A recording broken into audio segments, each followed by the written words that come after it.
eu gostaria de conversar com vocês sobre topografia óssea do seio maxilar.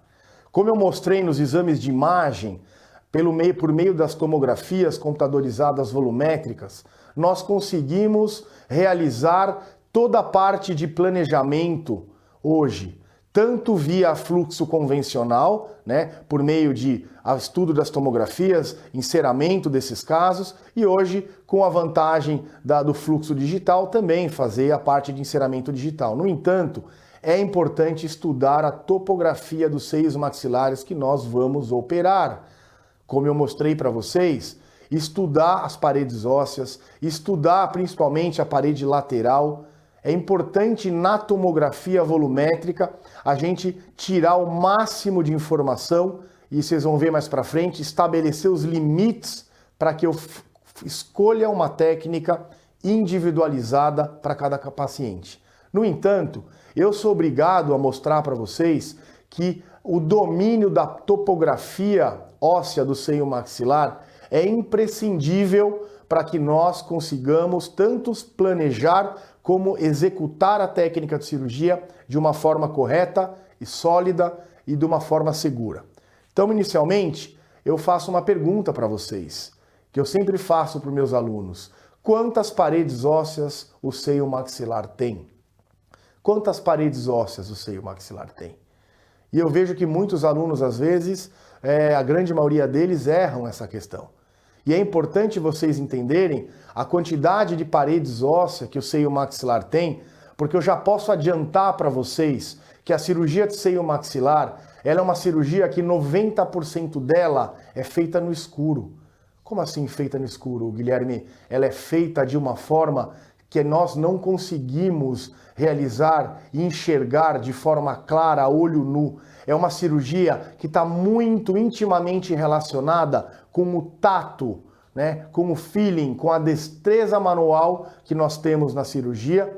E se nós não conhecermos a topografia específica e de uma maneira geral entender como que funciona a anatomia topográfica da região óssea de seio maxilar, nós não vamos conseguir dominar as técnicas, porque muitas vezes estaremos apoiando nossas curetas em paredes que a olho nu nós não enxergamos. Então, como eu disse a vocês, é imprescindível conhecer a topografia de seio maxilar, conhecer as paredes de seio maxilar, uma vez que eu comentei com vocês que a cirurgia de seio maxilar, 90% da cirurgia, ela é realizada no escuro, A gente não enxerga as paredes, a gente sente as paredes com a cureta, tá? Então, nesse ponto, vamos começar a percorrer o conhecimento de topografia de seio maxilar, entendendo a quantidade, quais são essas paredes ósseas e também a relação que essas paredes ósseas têm com estruturas anatômicas que podem também ser causadoras de complicações transoperatórias. Então, inicialmente, vocês estão enxergando aqui um seio maxilar, A parede lateral do seio maxilar, ela foi removida, nesse caso aqui é um seio maxilar que nós já fizemos elevação sinusal. Então, a parede lateral do seio maxilar, que compreende o pilar zigomático, essa parede de seio está rebatida para dentro do seio internamente aqui. Então, aqui em cima, vocês estão enxergando nessa imagem a membrana sinusal com um pouco de osso, da parede lateral. Esse seio já foi elevado. E a partir daí, a gente vai começar a pensar quantas paredes ósseas tem o seio maxilar. Eu acredito que muitos alunos pensaram em 4 paredes ou 5 paredes, mas o seio maxilar, ele tem 6 paredes ósseas. E aí, nesse slide, nós vamos conversar sobre quais são essas paredes. Então, a primeira parede óssea do seio maxilar é a parede óssea lateral, que nesse caso, já que a elevação sinusal foi feita, essa parede lateral que estaria aqui fechando lateralmente o seio maxilar, que seria a face vestibular dessa região onde estariam as raízes dentárias, essa parede, já que o seio foi elevado, ela está nessa parte superior aqui, a parede óssea e a membrana sinusal. Então, primeira parede, parede lateral. Essa parede lateral é essa parede que estaria fechando esse buraco, essa cavidade na qual esse seio foi elevado. Essa parede é a parede lateral que ela ela compreende, né, as raízes dentárias. É quando a gente faz uma cirurgia na vestibular, a gente teria a parede lateral. Segunda parede de seio maxilar é essa parede inferior que nós chamamos de assoalho de seio maxilar. O assoalho de seio maxilar está intimamente relacionado ao processo alveolar, né? Lembra aquele vetor seio maxilar e vetor de reabsorção óssea frente à estação do dente? Então, o assoalho de seio maxilar, né? O assoalho do seio maxilar está intimamente relacionado aos processos alveolares, né? E a relação com as raízes dentárias. Se nós formos avaliar essa parede óssea é uma das paredes mais importantes que nós temos na região de cirurgia de seio. Por quê? Porque, primeiramente, quando eu comentei com vocês a necessidade de sempre se avaliar o quanto de osso residual a gente tem, né, frente à perca do elemento dentário, por quê? Porque a gente sabe, vocês vão perceber que essa parede aqui de assoalho, ó, assoalho de seio maxilar, é a parede relacionada ao processo alveolar. E a gente sabe que com uma cirurgia de seio, quanto mais próximo a demarcação da osteotomia tiver dessa parede, é muito mais fácil se trabalhar e se realizar a cirurgia, ok? Então, parede lateral, nesse caso eu expliquei, ela está rebatida, estaria fechando toda a cavidade aqui. O assoalho de seio relacionado às raízes dentárias, né? E aí precisamos tomar um pouquinho de cuidado, porque quando a gente fala em assoalho de seio maxilar, nessa região mais posterior aqui para o palato, quando o paciente perde muito osso, muitas vezes a gente pode ter uma migração, né, da artéria palatina maior e gerando muitas vezes complicações no momento da incisão. Mas, para não me adiantar, assoalho de seio maxilar, parede lateral aqui que está rebatida. Então, qual seria o teto do seio maxilar, né? A nossa terceira parede óssea. O teto do seio maxilar é o assoalho de órbita, ou assoalho orbital.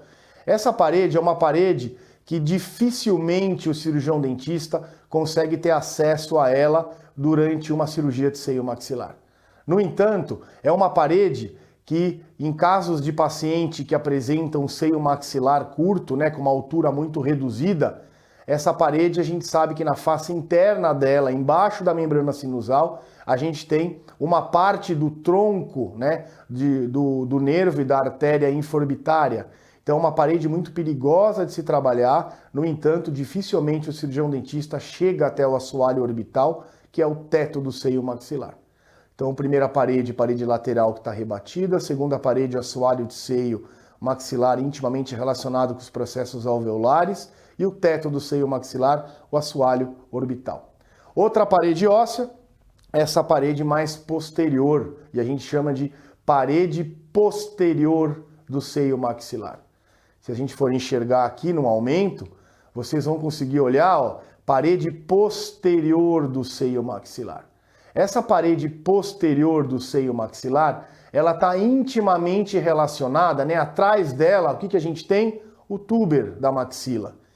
E aí, muitas vezes, a gente sabe que tem várias variações anatômicas desse túber. E esse túber está intimamente relacionado àquele espaço importante, né? Quem assistiu a aula de anatomia do professor Altruda sabe que nessa região a gente tem o quê? A fossa pitérigo-maxilar. Uma fossa muito importante, né? É aquela fossa que a gente enxerga na radiografia panorâmica em forma de gota. Nessa região, a gente tem estruturas muito nobres, como a entrada, né, do nervo e da artéria maxilar, e é uma região que a gente precisa tomar um pouquinho de cuidado na manipulação, né, dessa parede posterior, porque tem um íntimo contato com o túber e com a fossa pitérigo-maxilar palatina. Então, falei das 4 paredes, a nossa quinta parede óssea, essa quinta parede óssea, ela vai ser chamada de parede anterior do seio maxilar. Essa parede, se eu pegar um instrumental e furar essa parede aqui, eu vou sair no palato do paciente. Essa parede anterior, ela não tem grandes estruturas anatômicas que fazem relação com ela, mas se eu fazer um furo nessa parede aqui, ó, onde está a minha ponteira laser, nós saímos no palato do paciente. Então, assoalho de seio, parede posterior, parede anterior, parede lateral rebatida, lá em cima o teto, né, que é o assoalho orbital, e nossa última parede, que chamamos de parede medial do seio maxilar. Então, essas são as 6 paredes ósseas. A parede medial do seio maxilar, se a gente for avaliar em um aumento, essa parede óssea do seio maxilar, a parede medial do seio maxilar, né, bem superiormente, né, na face interna dessa parede, nós temos o quê? A abertura de comunicação do seio maxilar com a cavidade nasal, o qual nós mostrei para vocês, a gente chama de ósteo principal do seio maxilar. A gente sabe que o ósteo principal é quem faz todo aquele processo de filtragem de ar, como eu expliquei para vocês, mas também a gente sabe que muitos pacientes apresentam pequenos ósteos secundários nessa região de parede medial do seio maxilar. Por que eu comentei com vocês que a cirurgia de seio maxilar é uma cirurgia que 90% dela é feita no escuro? Além da destreza manual, que eu vou ensinar vocês como desenvolver e vou passar para vocês aqui muitos segredos em relação a essa técnica, a qual eu e meu grupo aprendemos, como sempre na vida, muito mais com os erros e com os acertos, é importante dominar essa parede. Porque essa visão que vocês estão tendo aqui, vocês enxergam o seio maxilar aberto e eu acredito que vocês enxergaram todas essas paredes ósseas. No entanto, é importante lembrar que essa visão que vocês estão tendo aqui é o final da cirurgia. Até você chegar na elevação da membrana sinusal, né, elevação do seio maxilar propriamente dita, vamos dizer assim, 90% de todo esse caminho foi feito no escuro, apenas com o tato da cureta. Então, é muito importante, quando a gente entra com a cureta aqui, ó, né, na parede inferior, eu vou discutir técnica de forma profunda com vocês, e eu boto minha cureta aqui, eu preciso saber, ó, a parede, o assoalho, ele vem até aqui, ó, assoalho, assoalho, assoalho. Aqui tem um pouco de osso, não dá para ver, mas ó, o assoalho do seio maxilar está nessa região. A partir do momento que minha cureta começa a subir para a parede posterior, eu tive aqui o término do assoalho e o início da parede posterior do seio maxilar. Aí eu trago minha cureta de novo aqui na região do assoalho, chego aqui e percebo que eu tenho uma mudança de direção. Eu saí do assoalho do seio maxilar e parti em direção à parede medial do seio maxilar. Conforme essa membrana vai se elevando, eu chego aqui no assoalho, termino do assoalho e percebo que essa região aqui, eu termino o assoalho e começa a parede anterior do seio maxilar. Então é muito importante conhecer essas paredes e na hora do procedimento cirúrgico entender que a cureta caminha e aonde termina uma parede e começa outra parede do seio maxilar.